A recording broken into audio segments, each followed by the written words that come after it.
friends, welcome to Madras Samayal. இன்னைக்கு நம்ம Madras Samayalல ஒரு பேசிக்கான புளிக்குழம்பு பண்ண போறோம். இத வந்து நம்ம ஒரு வாரம் வரைக்கும் வச்சு பயன்படுத்தலாம். டக்குன்னு வந்து ஒரு சாதமும் அப்பளமும் பொரிச்சிட்டோம் அப்படினா இந்த குழம்பு வச்சு ரொம்ப சூப்பரா சாப்பிட்டு முடிச்சிடலாம். இது பண்றதுக்கு ஃபர்ஸ்ட் வந்து ஒரு panல 1 டீஸ்பூன் போல நல்லெண்ணெய் சூடு பண்ணிக்கோங்க. எண்ணெய் சூடானதும் இதுல 1 டீஸ்பூன் சீரகம், 1 டீஸ்பூன் மிளகு, 3 பல் பூண்டு, 7 போல சின்ன வெங்காயம் எடுத்துர்க்கேன்.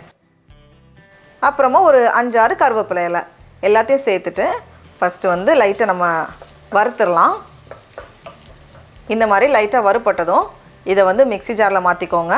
கூடவே கொஞ்சமா தண்ணி சேர்த்து இத வந்து நல்ல ஒரு பேஸ்ட் மாதிரி நம்ம அரைச்சு எடுத்துறலாம். நல்லா அரைச்சாச்சு. இனி வந்து நம்ம குழம்பு பண்ண ஆரம்பிச்சிடலாம். 4 டேபிள்ஸ்பூன் போல எண்ணெய் சூடு பண்ணிக்கோங்க. நான் வந்து நல்லெண்ணெய் எடுத்துர்க்கேன். எண்ணெய் வந்து கொஞ்சம் அதிகமாக இருந்தால் தான் நல்லாயிருக்கும். எண்ணெய் சூடானதும் இதில் கொஞ்சம் கடுகு, 10-12 வெந்தயம், 2 காஞ்ச மிளகாய், 4 பல் பூண்டு, 2 கொத்து கருவேப்பிலை இலை எல்லாத்தையும் சேர்த்துட்டு இதை வந்து நல்லா ஒரு வாட்டி கலந்து விட்டுறலாம். அடுத்தது இதில் வந்து நம்ம வெங்காயம் சேர்க்கலாம். நான் இன்றைக்கி வந்து 2 வெங்காயத்தை ரொம்ப சின்னதாக வெட்டி வச்சுருக்கேன்.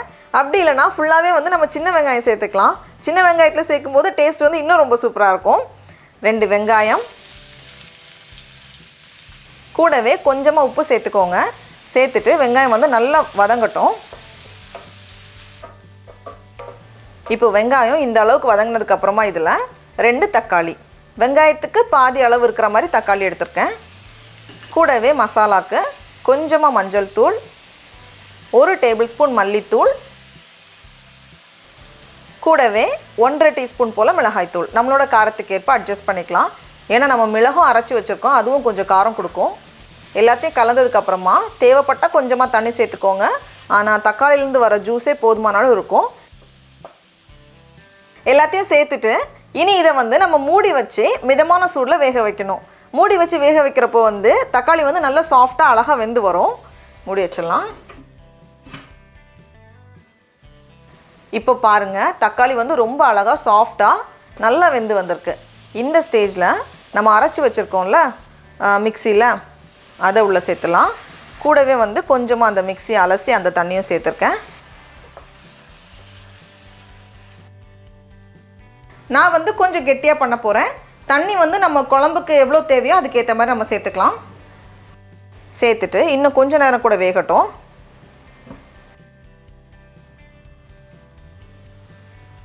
இப்போது இந்த ஸ்டேஜில் ஒரு நெல்லிக்காய் சைஸ் புளியை தண்ணியில் ஊற வச்சுருக்கேன். ஒரு 15 நிமிஷம் போல்.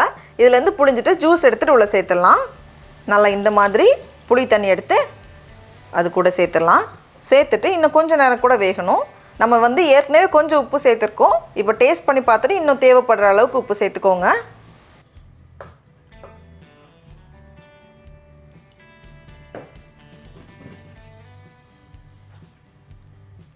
நல்லா ரெடியாக இருக்குது. இப்போ நம்ம ஓப்பன் பண்ணி பார்த்துடலாம். அவ்வளோ நல்லா வாசனையாக இருக்குது. இப்போ பார்த்தோம் அப்படின்னா அந்த எண்ணெய்லாம் பிரிஞ்சு ரொம்ப அழகாக வந்திருக்கு. இந்த மாதிரி வரணும். அவ்வளோதான். நம்ம ஸ்டவ் ஆஃப் பண்ணி வச்சிடலாம்.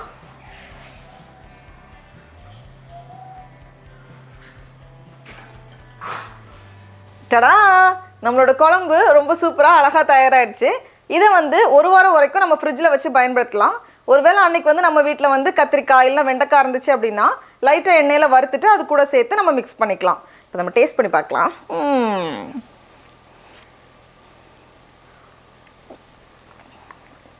ரொம்ப ரொம்ப சூப்பராக இருக்குது. ஒரு கடி அப்பளம், ஒரு புடி சோறு. நீங்களும் கண்டிப்பாக அந்த ரெசிபியை வீட்டில் செஞ்சு பாருங்கள். உங்களுக்கு இந்த வீடியோ பிடிச்சிருந்துச்சுன்னா மெட்ராஸ் சமையலுக்கு சப்ஸ்கிரைப் பண்ணுங்கள். நாவின் சுவை எறும்புகள் மலரட்டும்.